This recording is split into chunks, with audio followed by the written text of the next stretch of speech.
The Endocrine System. Introduction to the Endocrine System. You may never have thought of it this way, but when you send a text message to two friends to meet you at the dining hall, you're sending digital signals that will affect their behavior, even though they are some distance away. Similarly, certain cells send chemical signals to other cells in the body that influence their behavior.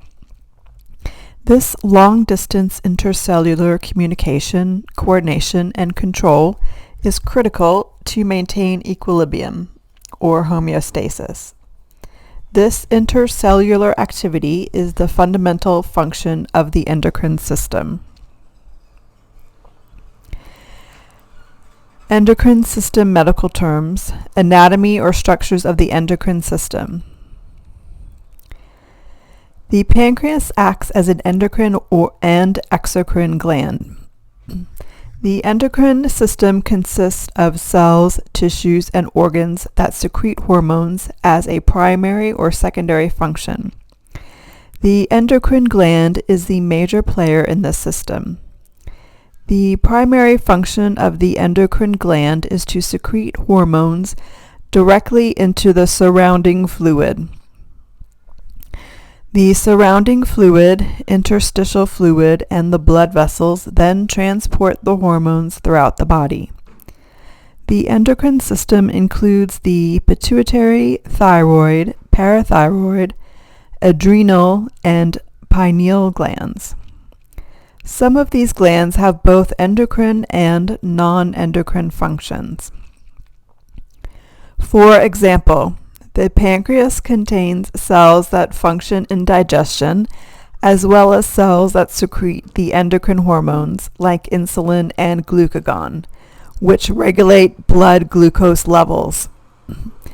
The hypothalamus, thymus, heart, kidneys, stomach, small intestine, liver, skin, female ovaries, and male testes are other organs that contain cells with endocrine function. Moreover, fat or adipose tissue has long been known to produce hormones, and recent research has revealed that even bone tissue has endocrine functions. The ductless endocrine glands are not to be confused with the body's exocrine system, whose glands release their secretions through ducts. Examples of exocrine glands include the sebaceous and sweat glands of the skin. As just noted, the pancreas also has an exocrine function. Most of its cells secrete pancreatic juice through the pancreatic and accessory ducts to the lumen of the small intestine. The physiology or function of the endocrine system. Endocrine signaling. The endocrine system uses one method of communication called chemical signaling. These chemical signals are sent by the endocrine organs. The endocrine organs secrete chemicals, called hormones, into the fluid outside of the tissue cells, or extracellular fluid. Hormones are then transported primarily via the bloodstream throughout the body, where they bind to receptors on target cells, creating a particular response. For example, the hormones released when you are presented with a dangerous or frightening situation, called the fight or flight response, occurs through the release of hormones from the adrenal gland, epinephrine and norepinephrine, within seconds. In contrast, it may take up to 48 hours for target cells to respond to certain reproductive hormones. In addition, endocrine signaling is typically less specific than neural nerve signaling. The same hormone may also play a role in a variety of different physiological processes, depending on the target cells involved. For example, the hormone oxytocin generates uterine contractions in women who are in labor. This hormone is also important for generating the milk release reflex during breastfeeding and may be involved in the sexual response and in feelings of emotional attachment in both males and females. Generally, the nervous system involves quick responses to rapid changes in the external environment, and the endocrine system is usually slower acting, taking care of the internal environment of our body, maintaining equilibrium or homeostasis, and in controlling reproduction. So how does the fight or flight response that was mentioned earlier happen so quickly if hormones are usually slower acting? It is because the two systems are connected. It is the fast action of the nervous system in response to the danger in the environment that stimulates the adrenal glands to secrete their hormones, epinephrine and norepinephrine. As a result, the nervous system can cause rapid endocrine responses to keep up with sudden changes in both the external and internal environments when necessary. Other types of chemical signaling.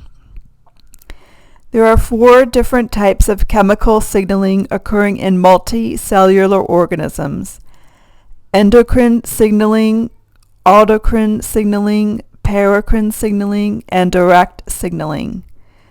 In endocrine signaling, hormones secreted into the extracellular fluid spreads into the blood or lymphatic system and can therefore travel great distances throughout the body. In contrast, autocrine signaling occurs within the same cell. An autocrine or auto self is a chemical that triggers a response in the same cell that secreted the chemical.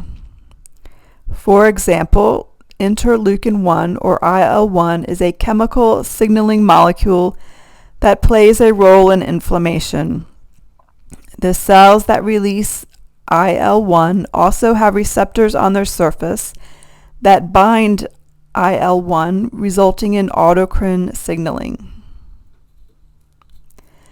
Paracrine signaling occurs amongst neighboring cells. A paracrine, para meaning near, is a chemical that triggers a response in neighboring cells. Although paracrines may enter the bloodstream, their concentration is generally too low to elicit a response from distant tissues.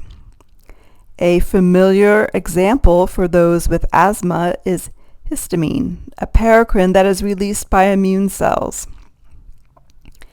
Histamine causes the smooth muscle cells of the lungs to constrict, narrowing the airways. Direct signaling occurs between neighboring cells across gap junctions. Gap junctions are channels that connect neighboring cells that allow small molecules to move between the neighboring cells. Hormones. Although a given hormone may travel throughout the body in the bloodstream, it will affect the activity only of its target cells, that is, cells with receptors for that particular hormone.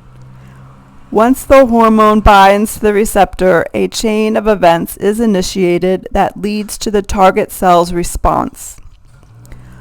Hormones play a critical role in the regulation of physiological processes because of the target cell responses they regulate. These responses contribute to human reproduction, growth and development of body tissues, metabolism, fluid and electrolyte balance, sleep, and many other body functions. The major hormones of the human body can be identified. Types of hormones. The hormones of the human body can be divided into 2 major groups on the basis of their chemical structure. Hormones derived from amino acids include amines, peptides, and proteins. Those derived from lipids include steroids. These chemical groups affect a hormone's distribution, the type of receptors it binds to, and other aspects of its function.